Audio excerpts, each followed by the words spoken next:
of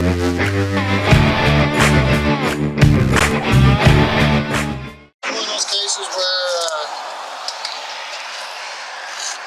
somebody put something in there to unstop it. It actually came out of the tube, unclogged it though. But anyway, I'm using silicone. Not a big proponent of silicone because I know it's going to shrink, so I know I'll have to go over it more than once.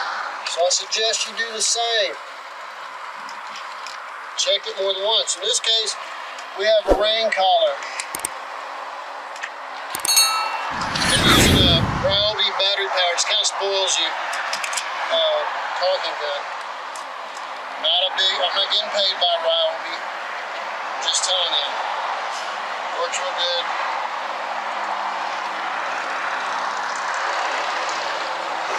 Okay, then we're going to pull the ring collar, which is quite tight, but I'll still seal it too.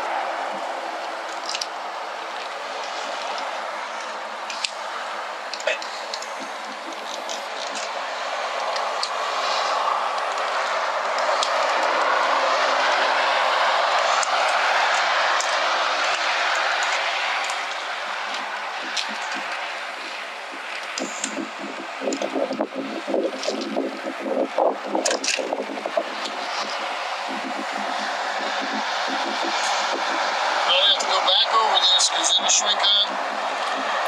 I'll have to go over it twice.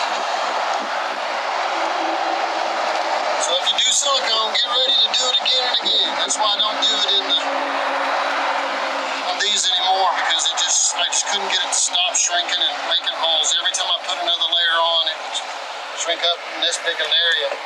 So I learned to use tar, which gets a little more flexible when it gets hot. It doesn't blister off like silicone does. There you go. If you pulled that lid off, you're going to need to seal up here on these rivets too. In this case, there is none, and we didn't pull the lid off. So always make sure you seal those rivets up.